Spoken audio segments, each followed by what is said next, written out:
नमस्कार मित्रांनो, बाई तुझा आशीर्वाद या मालिकेच्या येणाऱ्या पुढील काही भागामध्ये आपल्याला जबरदस्त असा ट्विस्ट पाहायला मिळतोय, ज्यामध्ये आपल्याला असं पाहायला मिळतंय की अवनीने आता पुढाकार घेतलेला असतो आणि त्यानंतर दांगट पाटलांच्या घरामध्ये बाईचा आशीर्वाद म्हणून पुन्हा एका सुनेची दणक्यात ग्रहप्रवेश करून एंट्री करून घेतलेली असते. आणि हे सगळं झाल्यानंतर सुलू आत्या मात्र आता एक एक करून तिचा शाप हा खोटा ठरू लागलेला असतो आणि ती मात्र तोंडावर पडू लागलेली असते. हेच आपल्याला या आजच्या ट्विस्टमध्ये पाहायचंय. आता नेमकं अवनीने असं काय केलं की पाण्या आणि पायल ह्या दोघांनी सुद्धा लग्न केलं आणि त्याचबरोबर पायलचं पाण्यावर असलेलं प्रेम हे त्याने स्वीकारलं. अशी कोणती गोष्ट अवनीने केली आणि त्यानंतर त्या दोघांना सुद्धा कशा पद्धतीने एकत्र आणलं, असं काय अवनीने सांगितलं, कोणता कानमंत्र दिला, हेच आपल्याला या आजच्या ट्विस्टमध्ये पाहायचंय. कारण पायलचं प्रेम हे पाण्यावर भरपूर आहे आणि पाण्याचं सुद्धा पायलवर प्रेम आहे. हेच अवनीने हेरलं आणि त्यानंतर अवनीने मात्र आता एवढा मोठा हा धक्कादायक असा निर्णय घेतलेला आहे. तो सुलूसाठी धक्कादायक असू शकतो, पण दांगटांच्या घरासाठी अजिबातच नाही. पण जेव्हा ही गोष्ट सुलूला समजते तेव्हा मात्र सुलू घर डोक्यावर घेते आणि त्यानंतर माझ्या नजरेसमोर मी दिलेला शाप कसा काय खोटा ठरू शकतो, त्याचबरोबर ह्या धुंडूच्या घरामध्ये एक नाही तर दोन दोन बाईंचा आशीर्वाद म्हणून त्याच्या दोन्ही पोरांचं लग्न कसं झालं. आणि हीच गोष्ट आता इकडे कावळीन धोंडू अण्णांना भावाला म्हणून दाखवत असते आणि तेव्हा मात्र अण्णा मुद्दामच आता इकडे ह्या सुलूला इथे डिवचण्याचं काम करत असतात. हेच आपल्याला या आजच्या ट्विस्टमध्ये पाहायचंय. त्यामुळे हा व्हिडिओ खूप इंटरेस्टिंग आहे, शेवटपर्यंत पहा. आता प्रेक्षकांनो, इथे मालिकेमध्ये आपण पाहतोय अवनी आणि धनू हे दोघेही जण जेव्हा गॅरेजवर जेवणाचा डब्बा घेऊन जातात त्यावेळेला मात्र तिथे पायलसुद्धा आलेली असते. कारण धनूने ऑलरेडीच इथे आपल्या अवनीला सांगून ठेवलेलं असतं की पाण्यादादाचं जे आहे ना ते पायलवर प्रेम आहे, पण तो ॲक्सेप्ट करायला तयारच नाही आहे. पायल मात्र प्रचंड त्याला मनवण्याचा आणि त्याच्यासोबत राहण्याचा, त्याला आपलंसं करण्याचा प्रयत्न करते, पण तो मात्र ऐकत नाही. आणि म्हणूनच आज अवनीने हा तिथे गॅरेजवर जाण्याचा घाट घातला आणि पायलला सुद्धा तिकडे मुद्दामच बोलून घेतलेलं असतं. आता तिथे गेल्याबरोबर पायल लगेचच म्हणत असते, मी तुझ्यासोबत तुझ्या ताटामध्ये एकत्रच जेवते, पण तो सरळ सरळ नाही म्हणून सांगत असतो आणि जेवणाचं ताट उचलून घेतो. आता अवनीला तर काही करून ह्या दोघांना बोलायला लावायचं असतं, एकत्र आणायचं असतं. म्हणूनच अवनीचे हे सर्व प्रयत्न सुरू असतात. अवनी म्हणत असते, असं काय करतेस, हे बघ पाण्या, असं करू नकोस ना. ती तुझ्या ताटात जेवायचं म्हणते तर तिला विचार ना की तू माझी कोण आहेस, मैत्रीण आहेस का आणखी कोण आहेस. हे बघा वहिनी, तुम्ही यामध्ये पडू नका. ही ना एक मॅड मुलगी आहे, हिच्या नादाला लागू नका. असं कसं म्हणतोस, मॅड मुलगी, तिला तिचं कळतं ना. हे बघ पाण्या, असं बोलू नकोस, तू माझ्या फिलिंगचा थोडा तरी विचार कर ना, असं पायल म्हणत असते. काय फिलिंगचा विचार करायचा, अरे माझं तुझ्यावर प्रेम आहे, मला तूच हवायस, मला तुझ्याबरोबर लग्न करायचे, मला लग्न करून तुझ्या घरामध्ये यायचंय. ही साधी एक बेसिक गोष्ट तुला समजत नाही का, हा असं करतोयस रे.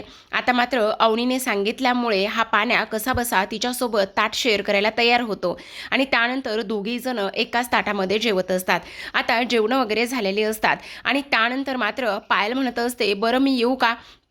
तेव्हा अवनी म्हणत असते, नाही, थोड्या वेळासाठी तुला इथेच थांबायचं आहे.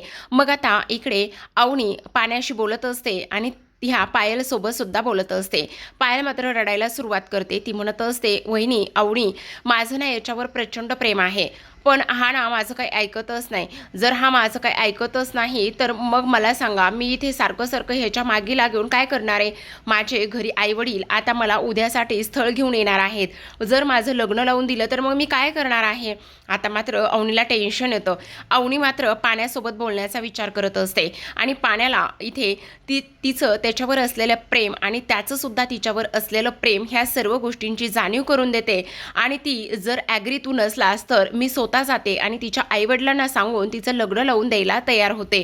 मग आता पाण्याला वाटतं की नको, जर अवनी वहिनीने असं काही केलं तर इथे पायलसुद्धा हातातून माझ्या जायची. खरं पाहायला गेलं तर माझंसुद्धा तिच्यावर तेवढंच प्रेम आहे, पण इथे मी दाखवत नाही आहे. तो म्हणत असतो, वहिनी, आपल्या घराचं वातावरण तुम्हाला माहिती ना, म्हणजे तसं पाहायला गेलं ना तर तिथे मात्र सुलू आत्या कशी करते कळते. तेव्हा अवनी म्हणत असते, उलट जर तुम्ही पायलबरोबर लग्न केलं तर सुलू आत्या अर्धीच गार होणार आहे. कारण तुमच्या गोष्टी लक्षात येत आहेत का? जेव्हा इथे माझं आणि राजाचं लग्न झालं, आम्ही घरामध्ये आल्यानंतर इथे त्या कशा वागायला लागल्यात, आणि जर मला ती सोबत असेल तर अजूनच आपली फॅमिली मोठी होईल. मग असं म्हटल्यानंतर पाण्या मात्र अवनीचं ऐकून तयार झालेला असतो. त्यानंतर अवनी तात्काळ राजाला कॉल करते आणि इकडे ह्या दोघांसाठी सुद्धा नवीन कपडे वगैरे आणायला सांगते. आता दोघांनाही छान तयार करण्यात येतं. अवनी सुद्धा सुंदर अशी तयार झालेली असते. अवनी म्हणत असते, खरं तर आपण ही गोष्ट अण्णांना सांगायला हवी होती, पण थेट अण्णांना जाऊन आपण सरप्राईजच देऊयात. असं म्हणून दोघांनाही तयार केल्यानंतर आता मात्र अवनी दोघांचाही हात एकमेकांच्या हातामध्ये देत असते आणि म्हणत असते, आता तुम्ही 7 जन्मासाठी एकत्र आहात. काही जरी झालं तरी दोघंही एकमेकांचा हात अजिबात सोडायचा नाही. कारण अवनी आणि राजाने सगळी सोय करून ठेवलेली असते आणि मंदिरामध्ये जाऊन त्यांचं लग्न लावून सुद्धा आणलेलं असतं. आता मात्र इकडे पायल म्हणत असते, काही जरी झालं, कितीही दुःख आलं, कितीही संकट आलं, कसलंही वादळ आलं, तर मी माझ्या पानूचा हात अजिबात सोडणार नाही. तेव्हा पानू सुद्धा म्हणत असतो, हो पायल, मी सुद्धा पाहिले तुझा हात कधीच सोडणार नाही. असं म्हटल्याबरोबर आता मात्र राजाला अवनीचं खूप कौतुक वाटू लागलेलं असतं.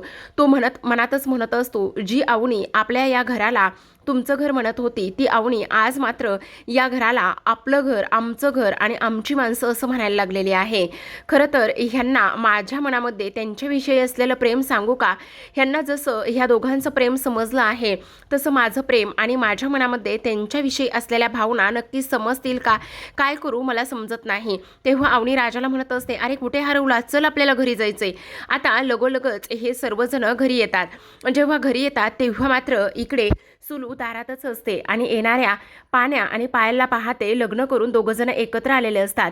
आता अवनी अण्णांना सरप्राईज देते. ती म्हणत असते, अण्णा बघा, तुमच्या घरामध्ये आणखी एका बाईचा आशीर्वाद आला आहे. आज इथे पायल आणि पाण्याने दोघांनी सुद्धा लग्न केलं आहे. दोघांचं सुद्धा एकमेकांवर भरपूर प्रेम आहे. दोघांनी सुद्धा एकमेकांना साथ आणि सोबत राहण्याची वचनं दिली आहेत. तेव्हा सुलू म्हणत असते, आता ही किती दिवस टिकणार आहे? मला सुद्धा बघायचंच आहे ना की ही पोरगी किती दिवस टिकते म्हणून. तेव्हा अवनी म्हणत असते, तुम्ही त्याची अजिबातच काळजी करू नका.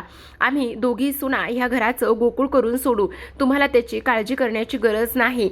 असं सुद्धा अवनी बोलू लागते आणि त्यानंतर यशोदाने औक्षणाचं ताट तयार करून आणलेलं असतं. लगेचच अवनी इथे पाण्या आणि त्याचबरोबर पायल ह्या दोघांचं सुद्धा औक्षण करत असते आणि औक्षण केल्यानंतर आता मात्र अण्णा हे सुनेला आशीर्वाद म्हणून काही पैसे देतात आणि म्हणत असतात, आज खरं सांगू का, हे सगळं मोठ्या सुनेच्या पायगुणामुळे झालेलं आहे. मोठ्या सुनाचे घराला या पाय लागले आणि त्यानंतर लागलीच माझ्या दुसऱ्या सुद्धा पोराचं लग्न झालेलं आहे. यशा, आता तुला मनावर घ्यायला हवं. सुलू मात्र प्रचंड चिडचिड करत असते. कारण इकडे आपली नमिता तिला म्हटलेली असते, बघ, मोठा यशा सुद्धा त्याचं लग्न नाही झालं. जर तू माझं त्याच्याबरोबर लग्न लावून दिलं असतंस तर सगळ्या गोष्टी व्यवस्थित झाल्या असत्या, पण तुला मात्र मनावर धरायचंच नाही. आता सुलू रागारागातच दत्तूकडे जाते आणि दत्तूला म्हणत असते, दत्त्या, तू कुठं पडलेला असतोस? अरे त्या धोंड्याच्या दुसऱ्या पोराने सुद्धा लग्न केलेलं आहे आणि तुझं मात्र काय चाललंय काही कळतच नाहीये.